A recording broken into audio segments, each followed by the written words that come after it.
insya-Allah ayat yang ke-127. Bismillahirrahmanirrahim. Assalamualaikum warahmatullahi wabarakatuh.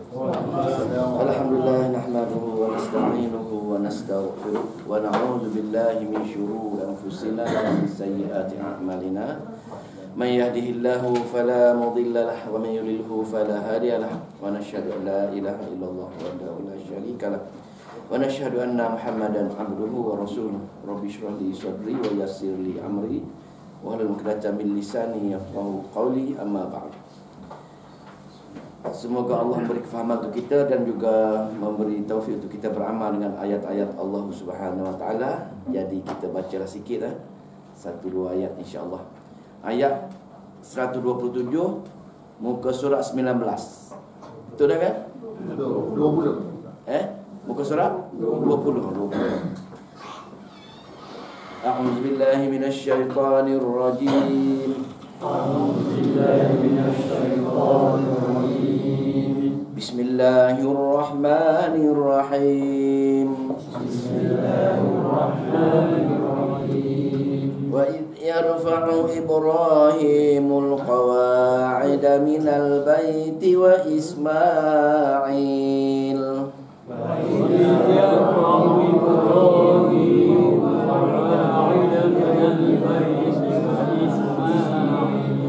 Rabbana taqabbal minna innaka antas sami'ul alim.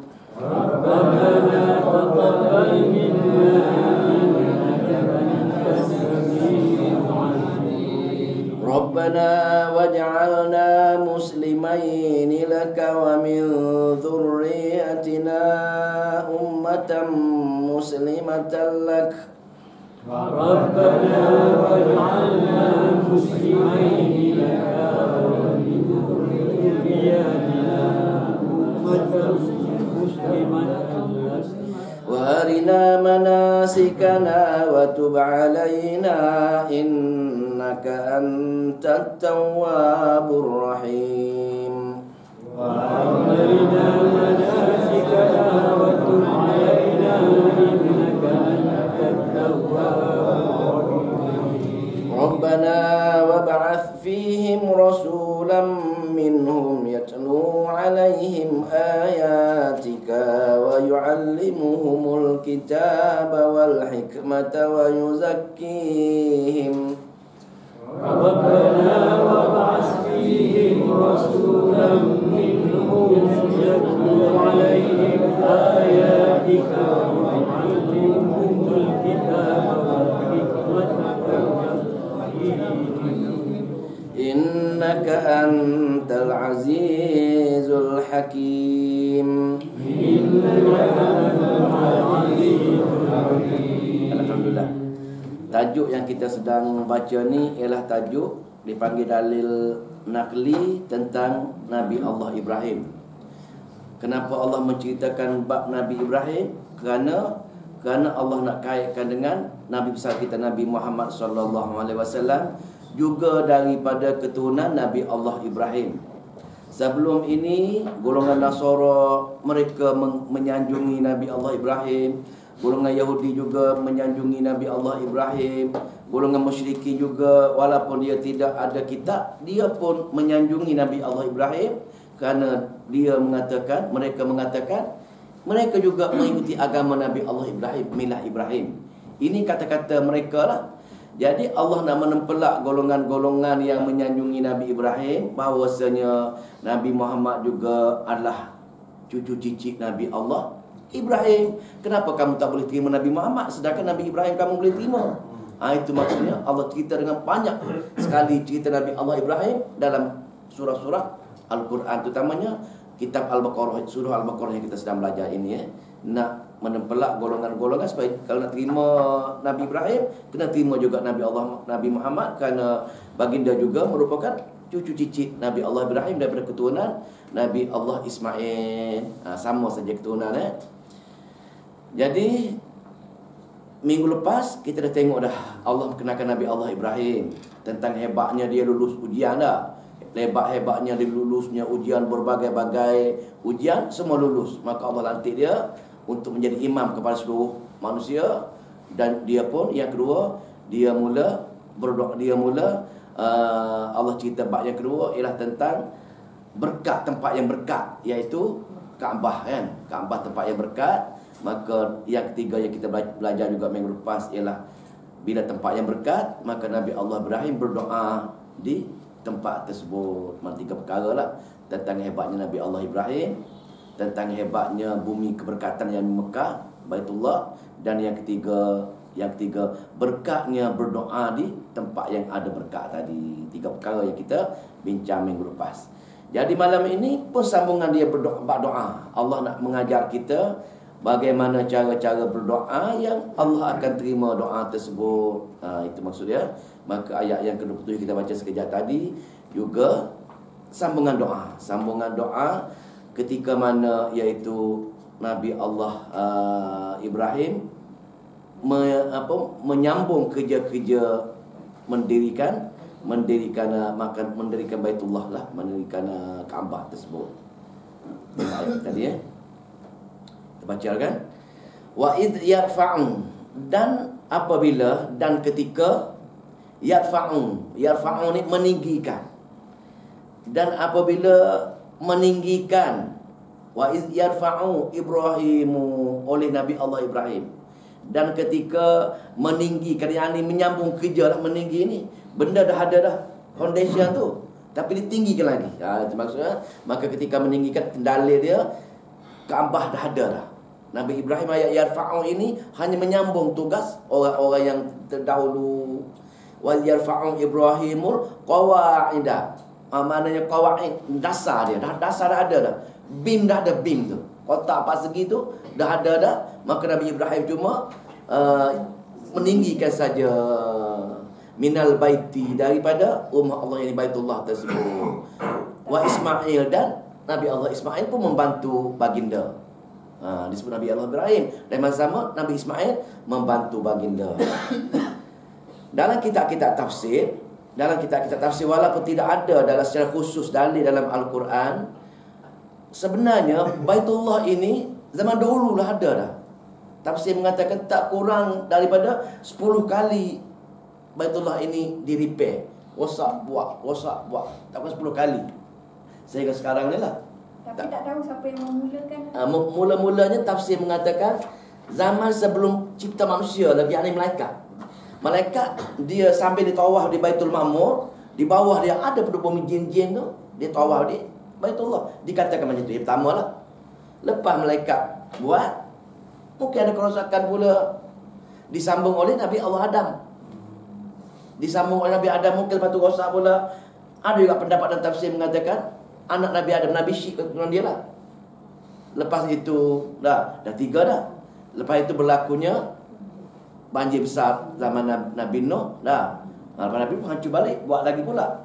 Maka zaman Nabi kita pun, sebelum Nabi diterima Nabi pun ada sekali kerosakan, banjir besar juga. Ada mengatakan banjir besar zaman Nabi Nuh. Apa dia? Katanya sikit, macam berlaku banjir besar zaman Nabi Nuh. Nabi Nuh tu masa tu ketika itu dia di mana? Di Nabi Nuh, pendapat mengatakan di Iraq lah, kawasan dia lah. Mana banjir besar sampai ke satu dunia. Banjir dekat satu dunia. Tidak ada tempat yang terkecuali. Sebab tu ketika itu yang hidup cuma 80 orang tu je. Itu je yang baik-baik ni, yang betul-betul beriman. Daripada beriman tu lah dia jadi nakal balik. Mula-mula baik, nakal, baik, nakal berganti. Baik, nakal Allah hapuskan. Yang baik tinggal.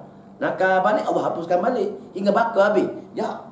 Cuma umat akhir zaman saja yang tak dihancur kita ni. Sehingga kiamat pasal dah tak Nabi dah. Maka zaman Nabi Muhammad SAW ketika umur baginda 35 tahun, dikatakan juga berlaku banjir, maka rosak sekali lagi Baitullah ni, Kaabah ni. Bila rosak itulah, maka guru-guru pemuka-pemuka Arab Nabi ada ke sini, mereka buat gotong royong untuk mencari modal untuk menyiapkan Kaabah ni. Tetapi tidak ada duit yang halal. Ni dalil mengatakan orang Arab jahiliah yang kita panggil jahiliah ni pun, dia nak harta yang jalan agama ni betul-betul harta yang halal. Dia tak nak harta perjudian, harta daripada pelacuran, mana-mana harta yang tak betul, subhat, dia tak nak. Sebab tu tak siap. Kaabah ketika tu batu separuh ke tu. Apa dah ni? Dia nak duit halal saja layak untuk bina Kaabah untuk mereka buat haji, mereka solat semua sekali ini. Sebab tu kalau kita kena mengaji ini, kita kena tengok awal Arab jahiliah. Baru kita faham. Rupa-rupanya Arab jahiliah ni kita panggil saja jahiliah. Rupa-rupanya dia alim. Dia tahu semua, dia ada akidah dia, dia ada amalan-amalan dia sama dengan orang Islam.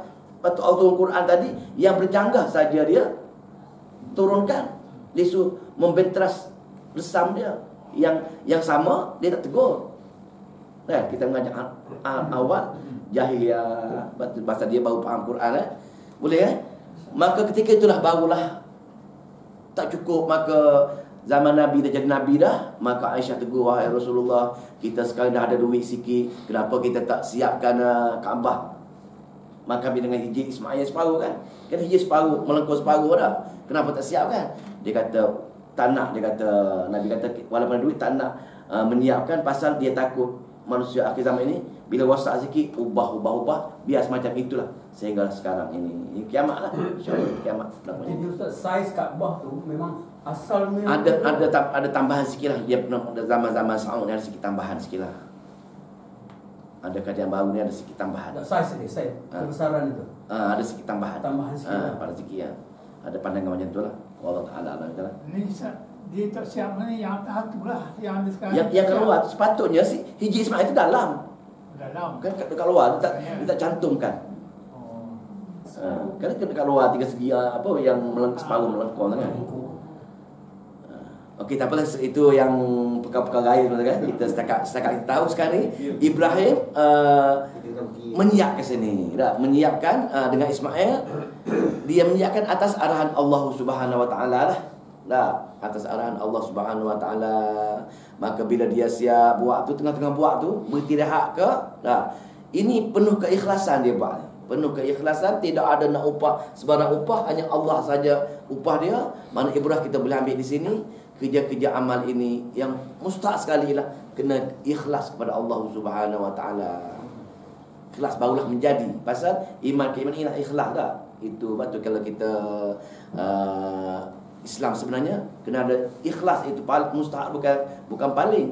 Dia kategori mengesahkan Allah, ikhlas dan juga taat. Di tiga perkara tu lagi daripada Islam ni.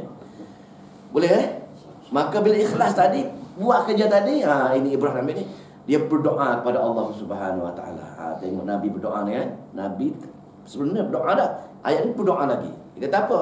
Rabbana taqabbal minna, wahai Tuhan kami, taqabbal, terimalah minna, daripada kami. Terima apa? Terimalah amalan-amalan kami, terimalah pengorbanan kami, terimalah penat lelah kami, terimalah hasil kerja kami. Apa-apa sajalah, apa-apa saja kebaikan yang dia buat tersebut, dia merayu, memohon dengan Allah supaya terima amalan-amalan dia. Nabi, dua orang Nabi pun merayu dengan Allah supaya terima amalan dia. Ibrah tu kita, adakah kita cek, pernah buat merayu dengan Allah supaya terima amalan-amalan kita walaupun sikit?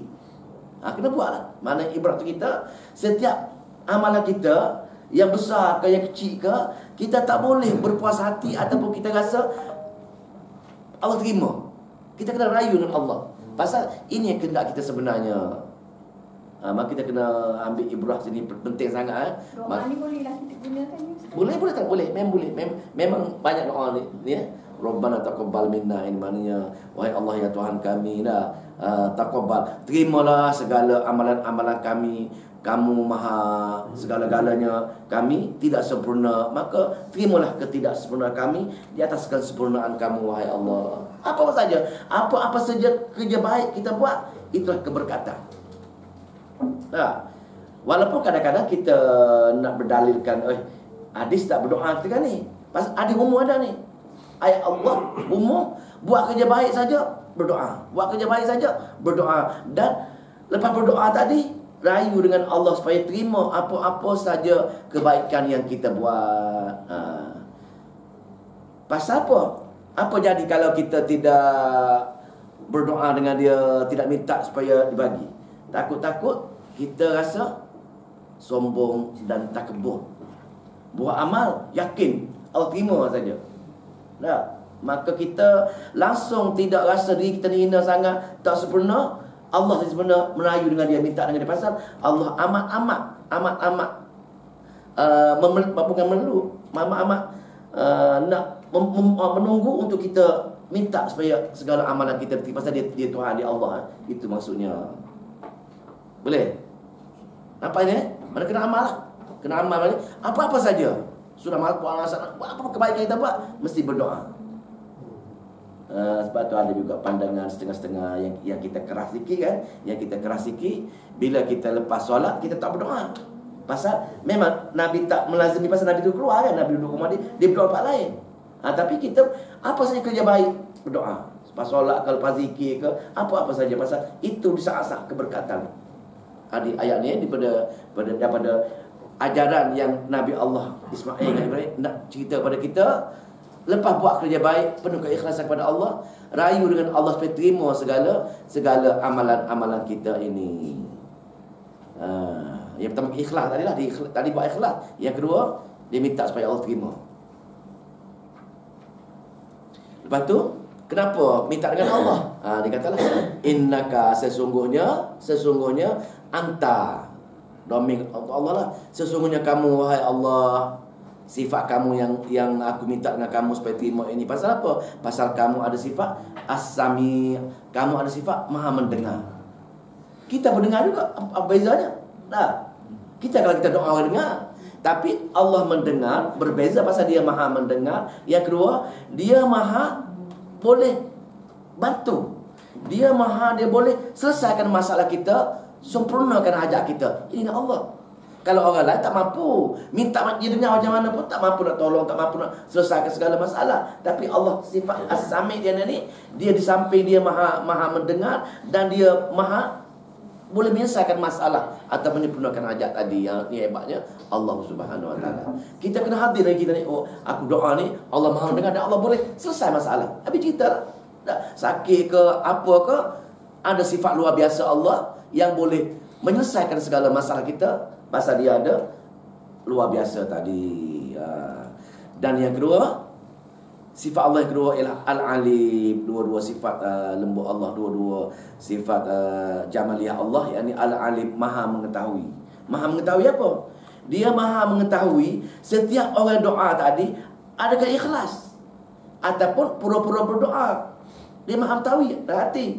Orang tak tahu. Mulut berdoa, mata pusing ke lain, langsung tak tahu apa dia minta. Allah tahu, oh kamu ni mulut saya berdoa ya, tangan angkat tinggi, tapi dalam hati langsung tidak ada keikhlasan untuk aku. Tapi Allah tak ada. Allah tahu tu. Jadi kalau kau minta betul-betul mulut kamu bersebut, mata kamu betul-betul tumpukan, betul-betul kiblat tawajud dengan aku ini, maka aku tahu wahai hamba, kau betul-betul ikhlas dengan aku, maka Allah akan ampun atas perkara itu. Kita mengesahkan, wahai Allah, kamu mendengar dan bertolong segala masalah, dan kamu juga maha mendengar rintihan keikhlasan hati aku. Di samping aku dah penuh keikhlasan buat kerja-kerja baik tadi. Lepas kerja baik, ikhlas, maka Allah tahu keikhlasan kita. InsyaAllah Allah akan dengan sifat dia As-Sami' dan Al-Alim, dia boleh selesaikan segala masalah kita. Jelas kan? Maka dah tahu macam ni, kena banyak berdoa dengan dia. Boleh bercakap sepanjang masa, berdoa dengan Allah Subhanahu Wa Taala. Dah belajar bab doa ni, kena minta dengan dia selalu. Takut jadi kita yang Allah laknat kerana kita pernah berdoa dengan dia, jadi apa? Jadi orang yang tak bergantung dengan dia. Ghani, kaya. Allah Maha Kaya. Tiba-tiba kita tak berdoa dengan dia, kita rasa takut Allah anggap kita ni tak nak dengan dia. Sombong. Kerja-kerja besar minta dengan aku, kerja kecil pun sombong. Kerja-kerja besar baru kau minta dengan aku, wahai hamba. Kerja-kerja kecil tak pernah minta pun. Sombongnya hamba aku. Hamba aku ni, dia rasa segala yang dia buat tadi, dia buat sendiri. Nampak tak? Segala yang kita buat hari-hari ni, hamba aku rasa dia boleh buat sendiri ke? Dia dapat sendiri ke? Sedangkan kecil ke besar ke, aku tukang bagi. Dia tak sedar hamba aku rupanya benda kecil, benda besar, aku yang tukang bagi dengan dia. Ni yang tak nak. Takut kita bertukar menjadi sombong dari segi tak bergantung dengan Allah Subhanahu Wa Taala. Ni Ustaz, Kalau doa tadi kena wakil pada imam. Kena wakil lah. Itu takut kita khawatir sombongnya hamba aku tak ada sendiri, suruh orang minta.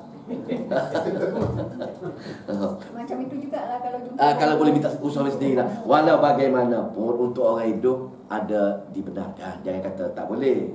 Untuk masa sama-sama orang hidup ini, kita dibenarkan minta sesiapa saja yang kita berkeyakinan dia lebih alim, mana tahu Quran sama sekali, maknanya dia lebih dekat dengan Allah Subhanahu Wa Taala. Tapi kalau kita mati tak boleh, masih hidup dibenarkan. Boleh tak ada masalah apa itu. Okey, sama doa lagi. Nampak doa saya ni. Allah nak mengajar kita berdoa malam ni terus menerusi nukil kisah Nabi Allah Ibrahim dan Nabi Allah Ismail ini. Disambung doa lagi. Rabbana, wahai Tuhan kami, waj'alna, dan jadilah kami muslimaini. Muslimaini ni dua orang lah, pasal dua dia dengan Ibrahim. Jadilah kami ini orang yang betul-betul muslim, berserah diri. Maksud muslim ini, Islam ini ialah berserah diri kepada Allah Subhanahu Wa Taala 100%. Boleh? Serah diri. Jadilah kami berdua ini, pasal kami ini betul-betul buat ikhlas untuk kamu, maka kesan betul wahai Allah, jadilah kami ini betul-betul orang yang berserah diri. Maknanya orang serah diri hamba yang sempurna lah. Apa nak Allah nak buat pun terima saja.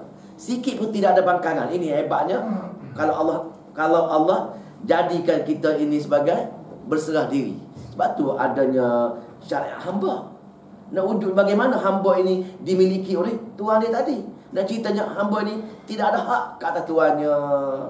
Kalau lari daripada Tuhannya, maka seseh pun hamba ni tidak ada nilai. Hamba lah, hamba tadi. Begitu kita dengan Allah Subhanahu Wa Taala, maka nak jadi hamba yang sempurna, kita kena 100% serah dengan Allah Subhanahu Wa Taala. Tafsir mengatakan bab ni, apa dia menyerah diri ini? Yang pertama dari segi ikut tafsir Jalalain mengatakan ialah untuk mengesakan Allah. Segala keimanan ialah hanya dengan Allah sahaja kita mengibadahi ataupun bergantung harap. Iyyaka na'budu wa iyyaka nasta'in. Hanya Allah saja aku beribadat dan hanya Allah saja aku minta bantuan dan pertolongan. Yang kedua dari segi apa? Dari segi amalan kita. Amalan kita kenapa? Kena ikhlas kepada Allah Subhanahu Wa Taala. Semua kita tafsir tiga perkara. Kalau bincang bab 100% Islam ini ada 3 perkara. Akidah hanya Allah, tauhid mentauhidkan Allah. Yang kedua dari segi amalan mengikhlaskan kepada Allah Subhanahu Wa Taala. Dan yang ketiga, sampai bila-bila kita kena taat kepada Allah Subhanahu Wa Taala. Maka 3 perkara: tauhid, ikhlas dan taat kepada Allah Subhanahu Wa Taala, barulah mencakupi muslim ini. Kalau kita mengaku kita Islam, kena ada 3 perkara tadi. Maknanya iman, Allah tauhid, amal, ikhlas. Sebab Nabi ajarkan ikhlas untuk Allah semata-mata. Dan yang ketiga, ketaatan kepada Allah Subhanahu Wa Taala. 3 perkara Maka di sini, wahai Allah, jadilah kami berdua ini sebagai orang yang 100% menyerah diri laka kepada kamu, wahai Allah. Minta berdua tadi lah, pasal dia buat kerja tadi. Kita boleh berlama doa ni. Lepas tu, wa min dzurriyyatina, dan dari zurriyatina, semua keturunan kami. Kalau kita ada 3 ciri tadi, kita termasuk doa Nabi Allah Ibrahim untuk kita ni. Kalau kita ada 3 tadi, maka kita tak masuk. Yang Allah kata minggu lepas dalam ayat yang minggu lepas, yang kata, aku akan kabulkan semua wahai Ibrahim, tapi orang yang zalim aku tak bagi. Dah ayat yang kita baca 26 ni kan. Nabi Ibrahim minta, wahai Allah, bagikan semua sekali kepada keturunan aku kebaikan sekali. Aku boleh luluskan, tapi orang yang zalim aku tak bagi. Di sini dia minta doa sekali lagi Nabi Allah Ibrahim, wa min dzurriyyatina, daripada seluruh keturunanku ummatan, umat yang muslimatan lak. Maknanya semua umat-umat aku juga termasuk kategori orang yang berserah diri kepada Allah Subhanahu wa taala. Yang ini Islam juga lah. Semua keturunan-keturunan aku ini menjadi orang Islam. Islam ialah menyerah diri kepada Allah Subhanahu wa taala, menjadi hamba yang sempurna. Dan hamba yang paling sempurna ialah Nabi serta Nabi Muhammad sallallahu alaihi wasallam. Ikut ranking dia tadi. Jadi semakin bagus kita, semakin kuat keimanan kita, semakin sempurna hamba kita. Semakin sempurna keimanan, semakin sempurna amalan-amalan kita, iman dan amal. Maka keikhlasan orang ini dia tak akan lari jauh. Boleh? Mana itu. Lepas tu doa lagi ni. Wa arina, dan ajarkan kepada kami. Tengok ni. Dia minta nak beramal apa-apa ni, dia minta ajar. Tiba-tiba kita nak beramal, tak nak belajar, tak nak pergi cari guru, hadis ke Quran ke, tak nak. Buat amal, Tok Nenek. Nabi Ibrahim minta. Dia Nabi pun minta dengan Allah Subhanahu wa taala, ajar kami syariat. Ajar kami bagaimana apa yang kami nak amalkan. Tengok dia cara tak apa ibrah tu kita. Ibrah tu kita setiap syariat, setiap amalan kita kena bertanya, belajar. Zaman sekarang zaman ni dia apa nak minta dah. Sekarang ni dah ada dah. Quran ada, hadis ada, tanya khabar lah. Amalan ini ada tak dalil bukti. Dah. Pegangan ini ada tak dalil bukti. Itu nak sini. Maka Nabi Allah Ibrahim, wa arina, dan tunjuk kepada kami, ajak kepada kami, pasal kami berdua ni, manasik ini, manasikan ibadat lah. Ini tafsir mengatakan ibadat ini ibadat haji.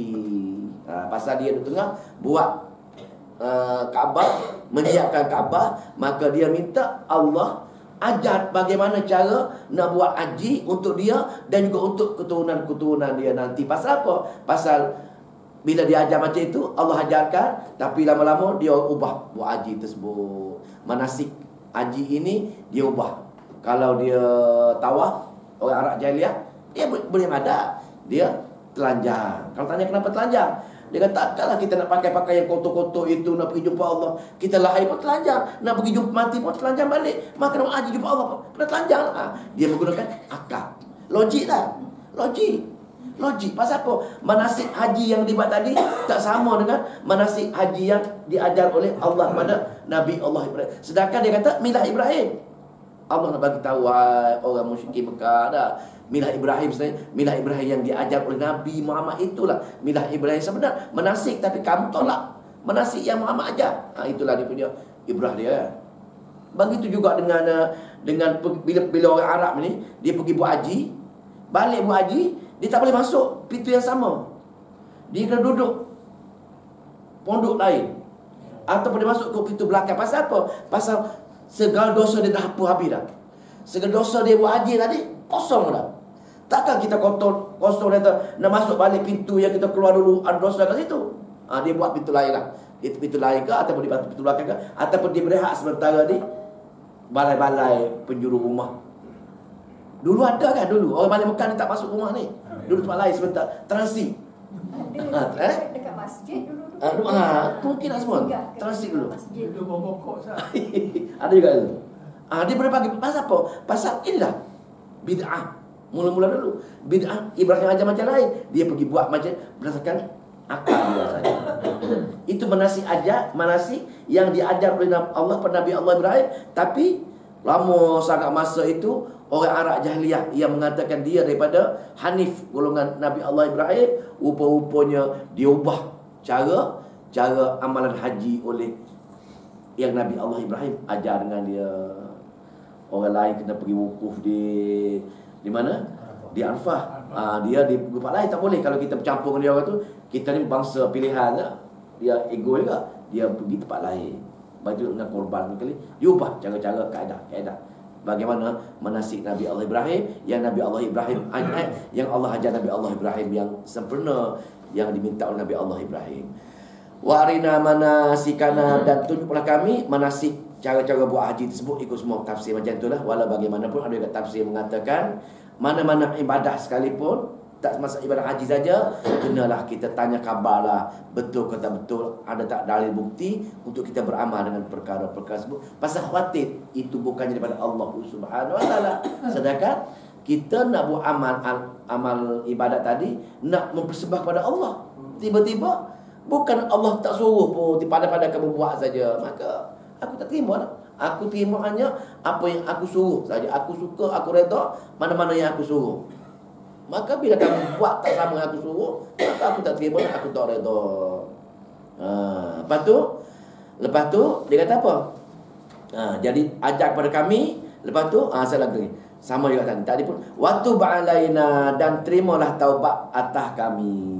Tengok ni, Nabi mana ada dosa, kenapa Nabi bertaubat? Kenapa? Sedangkan dia tak dosa, masuk, kenapa dia bertaubat? Dua-dua Nabi bertaubat ni. Terima taubat kami. Dah, maka terima sangat taubat kami. Tadi dah saya dah. Maka tadi dia berdoa, terima ini waktu ba'alaina, maka terimalah taubat alaina atas kami. Tafsir mengatakan Nabi bertaubat yang pertama nak ajar umat dia lah. Nak ajar kita semua ni supaya bertaubat. Sama dengan tadi, sesiapa yang tak bertaubat, perkara kecil ke perkara besar ke, patut dah sombong tadi, ataupun rasa diri dia cukup dah. Rasa diri kaya diri dia ni, tak perlu minta Allah. Khawatir tu. Bila kita tak bertaubat ataupun jarang bertaubat, tertakut termasuk Allah laknat kerana kita rasa tak perlu Allah dah. Cukup dengan usaha kita, cukup dengan amalan kita. Beramal tapi tidak bertaubat pada Allah Subhanahu Wa Taala. Itu kita khawatir. Diajar malam ini, untuk ayat malam ini, mereka berdua tadi, waktu ba'alaina, terimalah taubat atas kami. Pertama. Yang kedua, di kalangan Nabi pun dia nak naikkan darjat lagi. Kedua nak naikkan darjat lagi, nak meningkat darjat. Pasal bila kita bertaubat, kita tak ada dosa tapi darjat dinaikkan. Kalau dahulu sepatutnya syurga nombor sekian-sekian, asyik kita bertaubat, dosa hilang, pahala tambah, naik darjat kita. Yang ketiga dari segi Nabi boleh ada khilaf aula. Dia ada terbaik. Contoh Nabi kita kan, Nabi kita ketika dia nak bagi tazkirah kepada pemuka-pemuka Arab, dah dia rasa seronok sangat bila Abu Jahal, Abu Lahab terima Islam. Seronok sangat pasal seluruh orang Arab akan masuk Islam. Bila kita masuk Islam, datanglah apa dia? Maktum ni, dia tak nampak. Dia tahu bila tengok bunyi tazkirah kan, syok dia, oh bagus ni ilmu. Dia bertanya lah. Tanya sikit-sikit, Nabi berpaling dengan muka yang tak berapa tu, maka Allah tegur Nabi dengan abasa wa tawalla tadi. Itulah khilaf aula. Nabi kan terbaik dah. Pasal Nabi beranggapan, Nabi ijtihad, kalau dia orang ni masuk Islam seronoknya, tapi rupa-rupanya Allah ada lain yang lebih terbaik lagi yang nasuh Nabi buat, maka kena bagi sama rata semua sekali. Atas itulah dipanggil khilaf aula. Nabi buat betul dah, bagi Allah ada lagi benda yang lebih baik lagi. Boleh Kita banyak kira macam tu juga. Banyak benda-benda baik kita banyak. Khilaf aula banyak benda yang kita rasa betul dah. Yang lain lagi betul lah, maksudnya. Tapi kita bab macam dari segi perbezaan fiqh, dari segi perbandingan mazhab ini ada juga optika lah. Kenapa kunut? Isu kunut tak habis kunut ni. Kunut. Kenapa baca kunut sedangkan hadis dia paling paling dhaif. Ada orang bangkal lagi. Sedangkan benda ini ijtihad mazhab, tak perlu diungkitkan. Betul lah ada hadis yang paling sahih, tetapi walau bagaimanapun benda ini tidak ada celaan. Pasal mazhab kata tak ada masalah pun. Bila mazhab salah pun ada poin. Walaupun mazhab mengatakan kalau jumpa hadis yang sahih lebih baik tinggalkan. Ada macam tu. Walaupun kita terima, tak ada masalah apa itu. Tak payah kita mengatakan bid'ah atas perkara-perkara khilaf. Itu maksudnya pasal dia khilaf. Berbaik, ada baik tapi ada kemah yang kurang baik ini. Boleh marah ni satu grup marah ni bila kita puji-puji Syafi'i, ada tu marah juga. Sama-sama sunnah pun. Sama-sama sunnah pun ada perkara macam ini. Dia nak sangat kesempurnaan hadis dia tadi. Ini hadis paling sahih, paling sempurna, paling sempurna. Tapi kenapa dia buat juga bab pandangan mazhab yang tak boleh kita terus taksub dengan satu mazhab. Nak kita punya ni Syafi'i lah kan. Walau bagaimanapun ada juga, tak kisahlah, kita boleh meraihkan juga. Tak boleh membid'ahkan mazhab yang lain. Walaupun kita terbaik pun tak boleh mengatakan orang lain tak betul, pasal dia sama-sama berijtihad macam tadi. Boleh? Ada pegangan? Tak ada pegangan kan? Ustaz, saya tanya buat taubat ni ada bersembahyang sunat taubat? Dia semayang sunat taubat ini ada, cuma ni bukan usalli, tak ada lah. Bila habis semayang bertaubat, doa lah bertaubat. Itu bertaubat. Sebab itu diharuskan untuk menggabungkan niat mana-mana solat yang tidak yang diikat. Contoh solat taubat dengan solat apa lagi yang ajak. Solat rawatib tak boleh gabung. Kita sembahyang sekali, inilah solat apa? Solat rawatib campur solat minta hujan, campur 5 digabung. Sekali 2 waktu 2 rakaat, tak boleh. Tapi kalau solat tak diikat dengan peristiwa tadi, dengan solat ni, dibenarkan, diharuskan untuk gabung dua niat. Dia 2 lah. Ada yang mengatakan 3-4. Itu, tapi yang lebih afdal satu-satu lah. Kenapa nak berkira sangat lah? Nak sembahyang taubat, kita gabungkan semua sekali. Taubat lah, hajat lah, nak minta 5, nak pergi itu segala-gala dah. Tak payahlah minta buat asing-asing pasal kita belajar fiqh pun, amalan yang beramalnya banyak, fadilat yang banyak, maka berkorban sikit tak payah nak rangkum, nak senang dah. Nak puasa 6, dia campur semua puasa-puasa qadha, dia campur semua dah. Maknanya bakhil dengan Allah sangatlah kita ni kan. Tak nak beramal. Sayang tenaga kita, sayang masa kita untuk beramal kepada Allah Subhanahu Wa Taala. Boleh? Keikhlasan. Betul je. Itu keikhlasan tadi. Mana kita penting sangat masa semayang cuma 2 rakaat, masa minta segala-gala ketika ini. Pasal nak guna tempat lain, nak guna tengok tempat lain. Boleh maka jadi macam itu. Waktu panglaina maka bertaubatlah. Ini khawatir ni. Takut orang yang kurang bertaubat, tak bertaubat langsung, khawatir takut Allah laknat atas kesombongan kita, pasal kita rasa dah cukup. Ini bukan benda besar je, benda kecil takut ni. Benda besar amal bertaubat. Kalau dia mencuri, kalau dia mengumpat, dia tahu kesalahan dia bertaubat. Benda kecil-kecil ni yang kita sering lupa dah kecil-kecil ni. Kita pun kena bertaubat jugalah. Walaupun ada Allah akan ampunkan dosa-dosa kecil tadi dengan cara ambil air wuduk, berjalan kaki pergi. Itu tak nafikan ada. Tetapi keikhlasan kita tadi, pergantungan kita kepada Allah Subhanahu Wa Taala, sejauh mana hubungan kita dengan Allah, sejauh mana kita bergantung, ini yang Allah nak tengok. Pasti itu akan datang rahmat. Kalau benda kecil betul kata hadis kata selipar putus minta bagi tahu Allah, benda-benda kecil pun kena bagi tahu dia. Dan benda kecil pun perlu bertaubat kepada Allah Subhanahu. Sebab tu lepas solat kita astagfirullah. Lepas solat kita kan astagfirullah, pasal takut lalai dalam solat tadi. Apa saja kita kena melazimi lidah kita dengan astagfirullah. Maknanya bertaubat untuk takut ada kesalahan tadi. Tapi kalau bertaubat besar ini ialah bertaubat nasuha ini, bertaubat untuk kita meninggalkan yang lama-lama tadi, berjanji tak nampak tadi. Tapi kalau astagfirullah ini hanya sekadar kesilapan yang kecil-kecil, kita minta dengan Allah Subhanahu Wa Taala. Tapi kita orang mengaji sunnah ni alhamdulillah lah, pasal kita dah adakan 100 zikir pagi tu dah 100 dah kan. Nabi kata dia 70. Kita alhamdulillah lah, kita dah beramal dengan zikir pagi 100 astaghfirullah wa atubu billahi, dah ada 100 itu dah. Dan lepas solat pun astagfirullah. Banyak kali insya-Allah kita orang mengaji sunnah ini dah ada bukti ada, kita selalu beramal dengan ni. Semoga Allah istiqamah kita dengan zikir pagi dan zikir petang, dan juga istighfar kita yang kita sering amalkan sekarang ini. Cuma kawan-kawan kita nak kena bagi tahu dia orang semua dah.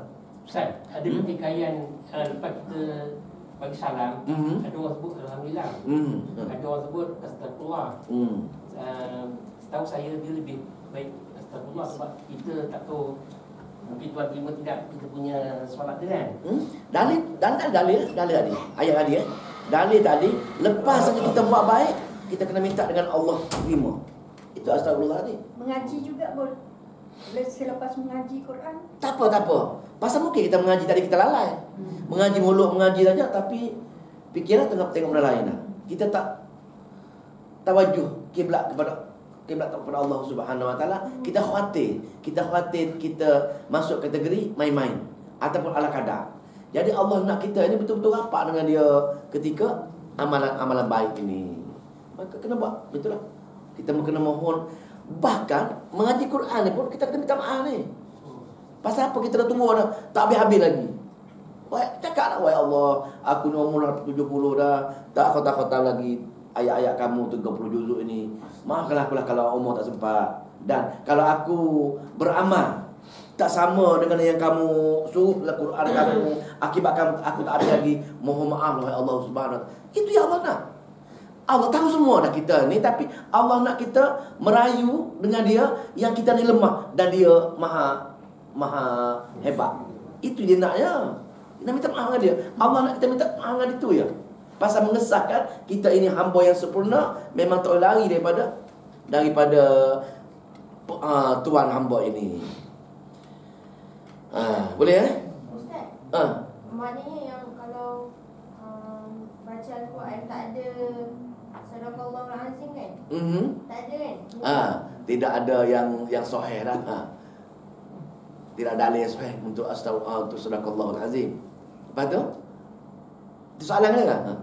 Sebab saya mengajar budak-budak ngaji. Umur dalam 7 tahun sampai 10 tahun. Jadi saya nak ajar diorang, tak nak cakap Sadaqallahul Azim sebab tak ada dalil, tak ada kan.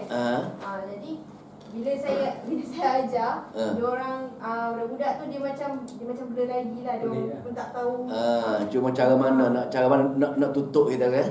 Cara mana ending tadi. Cara ending tu. So nak cakap tak payah sebut tu, cakap astagfirullah je. Macam tu.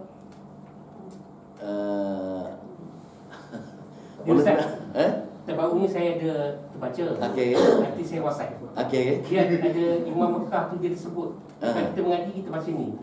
Bukan yang disebutkan tadi tu. Jadi saya pun tak hafal lah. Tapi bila saya dengar tu, saya tak ada buat tu lah. Tadi disebutkan. Okey. Cuba Haji bagi tahu lah. Saya pun tak jawab. Ada doa je. Okey. Nanti Haji bagi tahu ke. Nanti saya WhatsApp dalam tu. Pasal saya pun Taqabbalallahu minni. Allah terima daripada kami lah. Nanti kita tengok lah. Kalau betul Allah Allah. Pasal saya pun tak ada. Pasal semua orang tilawah ni ada Sadaqallahul Azim Di mana semua. Tahu nanti saya carilah ataupun tanya orang lain yang lebih hari lah. Itu bagus soalan tu. Nak jawab apa tak kena berhenti macam tu kan. Lepas tu innakaan, sesungguhnya kenapa kita minta, kenapa Allah suruh sangat kita bertaubat dengan dia, terima taubat kita ini, pasal Allah perkenalkan diri dia lah. Innaka, sungguhnya anta dia hanya dia saja penerima taubat, dan dia amat kasih belah dengan kita semua sekali ini. Dia maha penyayang. Bila kita minta dengan dia, barulah dia ada kesian belah dengan kita. Dia ada kesian belah sifat dia, maka bila kita minta dengan dia, bertaubat dengan dia, baru dia ada kesian belah dengan kita. Kalau kita tidak ada minta bertaubat dengan dia, kesian belah tidak ada untuk kita. Ayat akhir boleh? Ayat akhir. Doa lagi, ini doa penting kan ni. Doa ni tengok ni betapa sayangnya Nabi Allah Ibrahim kita. Sebab tu dia dalam kita punya tahiyat tu, kita baca untuk dia, doa untuk dia. Tengok dia sayang sangat kita semua ni. Rabbana wab'ath fihim. Rabbana, wahai Tuhan kami, wab'ath fihim. Lantiklah, utuslah fihim pada mereka. Pasal ketika ini sebenarnya Nabi Ibrahim ini, kita tengok, kita cerita minggu lepas dah bagaimana sejarah dia daripada Iraq dah berdakwah, jumpa dengan bapa dia, kaum dia, raja dia, hukum dia, bakar dia, lari ke Palestin, pergi ke Mesir. Mesir pun nak tangkap bini isteri dia juga, bagi hadiah tu hamba tadi, dan balik semula kahwin dengan dia, mengandung Hajar. Allah perintahkan pula pergi ke Mekah ni.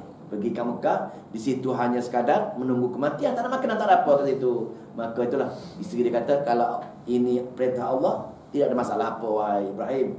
Maka di situlah. Maka bila jadi macam itu, maka Nabi Ibrahim pun berulang setahun sekali ada pendapat mengatakan tak pergi ziarah isteri dia dan anak dia ini. Ujian Ibrahim kan. Lepas tu bila pergi ziarah ni, dia susah hati tengok suasana yang sunyi kat situ. Cuma ada hanya satu kelompok daripada guru sahabat ini datang, dia tengok burung-burung berkumpul, tengok ada air ni, dia pergi minta izin. Tapi tak ramai lagi. Bila tak ramai lagi, maka Nabi Ibrahim berdoa kepada Allah Subhanahu Wa Taala untuk kaum dia ni, untuk kita semua ni. Ini cara mana Nabi kita ini lahir, Islam lahir, Quran lahir daripada doa Nabi Allah Ibrahim. Tengok wahai orang Nasara, wahai orang Yahudi, Nabi Ibrahim berdoa untuk kelahiran Nabi besar kita, Nabi Muhammad SAW. Kenapa kamu tak berterima Nabi Muhammad? Ini pengajaran dia kan. Tengok doa, Rabbana, wahai Tuhan kami, wa ba'ath fihim, lantiklah pada mereka. Siapa dia? Masyarakat Arab ni akan datang. Utuslah ataupun lantiklah pada mereka di kalangan golongan Arab ini, situ pun itu Rasul. Diminta berdoa. Dia berdoa untuk dapat Rasul. Orang-orang Arab ketika itu pun berdoa juga. Seronoknya kami kalau kami ada Rasul macam orang Yahudi, Musa, ada orang Yahudi ada Musa. Seronoknya kalau kami dapat Rasul pada macam orang Nasara, ada Nabi Isa, ada kitab Injil. Seronoknya kalau kami ada terlintas orang musyrik Mekah pasal ini. Maka di sini Allah kabulkan permohonan mereka juga dengan doa Nabi Allah Ibrahim juga. Apa dia? Wahai Tuhan kami, lantiklah di kalangan mereka, yang orang Arab ini, seorang Rasul. Doa dia. Maka dalil ataupun pengajaran sini ialah Nabi besar kita Nabi Muhammad SAW lahir dari sebab berdoa Nabi Allah Ibrahim untuk utusan Rasul tadi.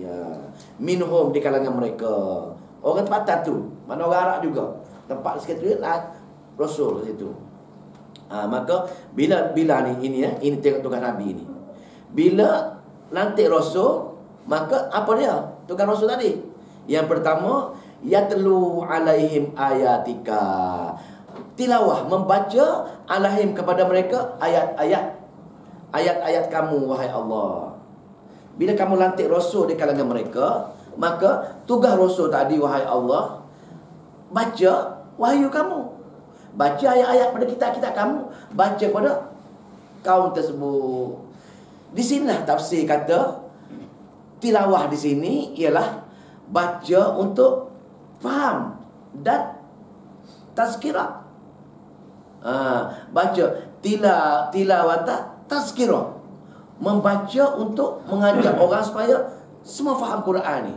Baca untuk kita lah, baca Quran, faham Al-Quran dan ambil pengajaran dia tadi. Maknanya dengar apa arahan Allah, dengar apa larangan Allah, terutamanya kepada keimanan untuk mentauhidkan Allah Subhanahu Wa Taala. Baca Quran, faham Al-Quran dan ajak kepada dakwah. Tilawata da'wati ilal iman ataupun ilal tauhid. Itu maksudnya. Maknanya tugas Al-Quran baca, faham, tazkirah tadi dan ajak orang umat dia untuk ikut beriman kepada Allah Subhanahu Wa Taala. Itu tilawah. Bukan kalau tilawah macam kita baca tilawah kan ni, baca bukan tilawah. Maka tidak tugas, bukan Al-Quran tadi. Tugas Quran baca untuk tazkirah. Itu tafsir Jalalain, tafsir Badawi, semua macam tu. Di tafsir tilawah inilah baca faham sambil mengajak kepada iman ataupun kepada tauhid. Itu baru tilawah. Tilawah yatlu alaihim ayat. Tilawah ayat-ayat kami ialah bertadabbur. Bahasa kita lah, bertadabbur, ambil pengajaran dengan kata-kata Allah, ajak untuk mentauhidkan Allah Subhanahu wa taala. Pertama tu. Yang kedua, apa yang kedua? Jadi kalau kita baca saja tangkaplah. Yang kedua, wa yu'allimuhumul kitaba wal hikmah. Tadi tilawah ini ta'lim, mengajar membaca. Wa yu'allimuhumul kitaba. Maknanya membaca ayat-ayat Allah, mengajar membaca dan memahami ayat-ayat Allah. Yakni apa dia kandungan Al-Quran tadi, kitabah ini untuk mengesahkan Allah, untuk mengajak kenal Nabi-Nabinya, untuk tahu ada hari akhirat mana. Semua ayat-ayat Al-Quran tadi perlu difahami juga. Tadi mengajar, baca, faham, tazkirah, ajak pada mentauhidkan Allah. Yang kedua, tugas Quran yang kedua, baca Quran, bertadabbur, faham apa yang Allah nak ceritakan setiap surah ini, dan dah tahu, maka wal hikmah, ikut Imam Syafi'i, wal hikmah ini sunnah. Cara mana nak beramal dengan ayat-ayat Allah tadi. Baca ayat-ayat Allah, baca, faham, tadabbur dan amalkan mengikut sunnah yang cara-cara amalan tadi. Tahu amalan, cara amalan diajar oleh Nabi. Itu maksud hikmah. Boleh? Faham tak? Tadi beza. Yang tadi baca, faham, dakwah. Tadi pertama, baca, faham, berdakwahlah, ajak pada Islam, ajak pada keimanan. Yang kedua, baca Quran, faham Al-Quran dan main semua Quran tu. Tahu apa larangan Allah, tahu apa tu, untuk apa? Bila tahu macam ini, kita boleh beramal dengannya. Untuk amalan pula ialah ikut hikmah tadi, ikut cara-cara yang dibuat oleh Nabi. Dua. Boleh? Dua ya. Dua-dua ni semua Quran tak ada untuk baca saja. Jadi bagaimana? Bagaimana sebagai masyarakat tidak faham Al-Quran, tidak berusaha nak bertadabbur, hanya baca, maka sikit pun tak ada dalam arahan doa Nabi Allah Ibrahim kepada Allah Subhanahu wa taala. Doa dia semua sekali nak melibatkan faham. Tiba-tiba kita langsung tak nak. Ini hanya baca Quran, baca tajwid, belajar lagu, hafiz Quran, sebelah ya. Yang ni, yang penting-penting semua tak ada. Yang nak berdakwah orang supaya dengar imam pun tak ada. Yang nak suruh ambil tahu-tahu apa dia kandungan Al-Quran supaya beramal pun tidak ada. Dua dah. Dua tak ada kita ni, masyarakat kita. Yang ketiga, apa dia? Wa yuzakkihim. Wa yuzakkihim, tazkiyah. Wa yuzakkihim. Yuzakkihim. Yutahhira, dia bahasa kalau ikut tafsir jalan ni, yutahhira minasyirki, daripada kesyirikan kepada Allah Subhanahu wa taala. Jalan lain, tafsir-tafsir lain dia mengatakan menyucikan diri daripada dosa-dosa kecil, dosa-dosa besar dan juga daripada kesyirikan kepada Allah Subhanahu wa taala. Itu fungsi Al-Quran. Nabi Ibrahim minta dengan Allah, wahai Allah, lantik Nabi di kalangan orang-orang Arab ni, dan tugas Nabi tadi baca kitab. Dalam kitab ini ada 3 tugas kitab ini. Yang pertama, baca dia, faham, dengar kata-kata kamu wahai Allah, dia faham kata-kata kamu, ajak umat ikut kata-kata kamu. Pertama. Yang kedua, ambil semua kitab tadi, betul-betul faham dengan dia apa kandungan kitab tersebut. Ada untuk mengesahkan kamu, ada untuk beramal dengan Nabi tadi dan juga ahli akhirat ini. Maka cara-cara beramal ikut yang Nabi ajarkan. Ta'lim wal hikmah. 2 dah. Dan yang ketiga, tazkiyah. Tazkiyah ini menyucikan diri daripada apa-apa dosa biasa ataupun yang paling penting dosa kesyirikan kepada Allah Subhanahu wa taala. 3 tugas Al-Quran, ketiga-tiga yang Allah hantar Nabi kepada kita ini, tidak satu pun tidak ada, hanya baca saja. Tahu tak? Betapa lari daripada tugas Nabi, tugas Al-Quran kepada, kalau kita hanya sekadar baca saja. Ataupun lebih teruk lagi kalau orang tak baca langsung. Orang tak baca lagi teruk, orang baca dia pun teruk juga. Dan yang benar ialah orang yang mengikut apa yang Allah ceritakan, doa Nabi Allah Ibrahim. Tapi ini ayat yang ni walau bagaimanapun Allah tak makbulkan. Tiga tugas ni. Tilawah, ta'lim, tazkiyah. Nabi minta. Mula-mula tilawah, ta'lim, tazkiyah. Tapi Allah ubah lain. Allah ubah, aku bagi, tapi tugas bukan ikut macam ni. Allah bagi macam mana? Yang pertama kekal. Tilawah kekal. Yang kedua diubah. Tazkiyah yang ketiga tadi dia letak di kedua. Maknanya nak cerita sini ya, bila kita baca, ambil Quran, bertadabbur Al-Quran, ajak orang keimanan kepada Allah Subhanahu Wa Taala. Lepas itu dia tu lompat kepada tazkiyah, menyucikan diri dulu daripada kesyirikan dulu. Barulah pergi baca semua Quran, ambil perkara-perkara hukum hakam itu. Tiga tu. Dalam surah 150 pani. Ada cerita balik ni. Nak tengok? Tengoklah. Tengok 150. Pasal lepas dia kan.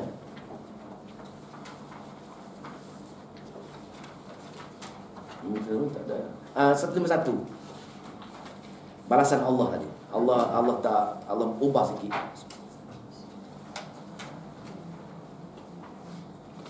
Allah ubah sikit. Allah kata, cuba.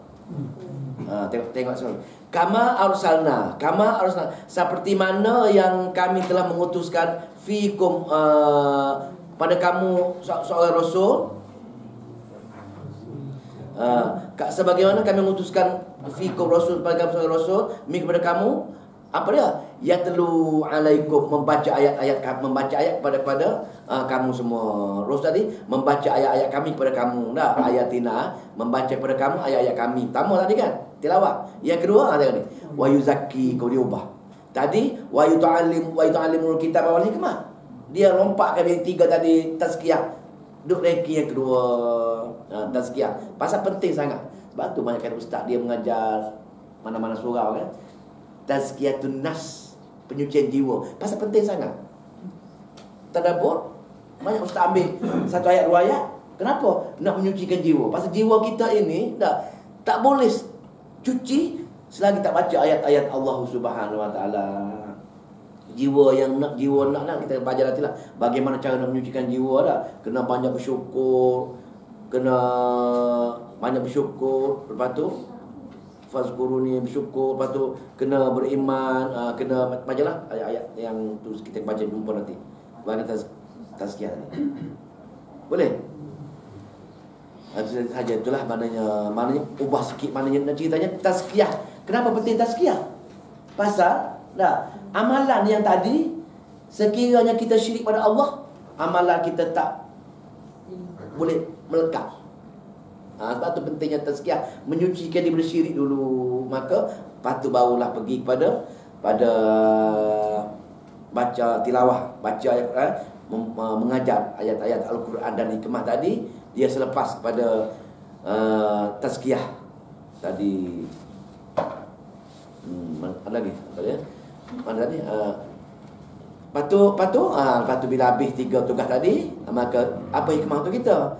Hikmah untuk kita itulah tugas-tugas Al-Quran sebenarnya. Maka ceklah. Jadi kita alhamdulillah kita telah memenuhi semua ketiga-tiga hak Al-Quran tadi ya. Tilawah kita dah buat, ta'lim kita dah buat, dan tazkiyah pun kita dah buat. Pasal dah semua tu tiga-tiga tadi melibatkan pemahaman dan beramal pada Allah dan menyebat pada Allah Subhanahu Wa Taala. Tiga-tiga dah komplit semua dah kita ni. Alhamdulillah lah. Semoga kita istiqamah saja. Semoga kita dah ambil semua tugas-tugas yang Allah perintahkan dengan Nabi, kita dah dapat semua dah insya-Allah. Semoga Allah istiqamah saja untuk kita dan keluarga kita, dan panggil kawan-kawan kita yang lain lagi supaya beramal dengan Rasul dan kitab ini.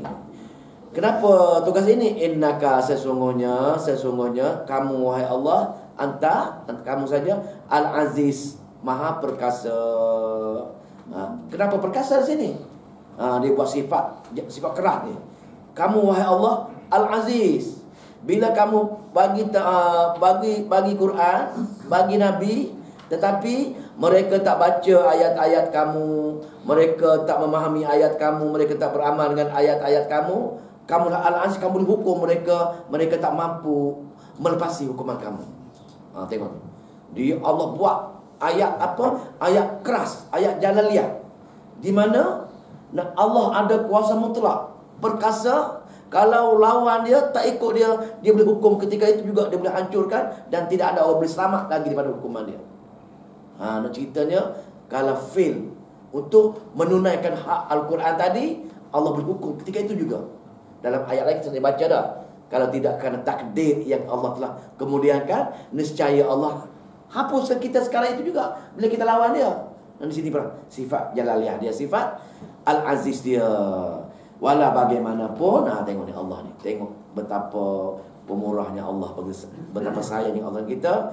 Selepas ayat kerah dia, jalaliyah dia, dia diselit dengan ayat jamaliyah dia, ayat lembut dia, ayat bijaksana dia, iaitu akulah juga ada sifat Al-Hakim. Aku sebab ada maha bijaksana.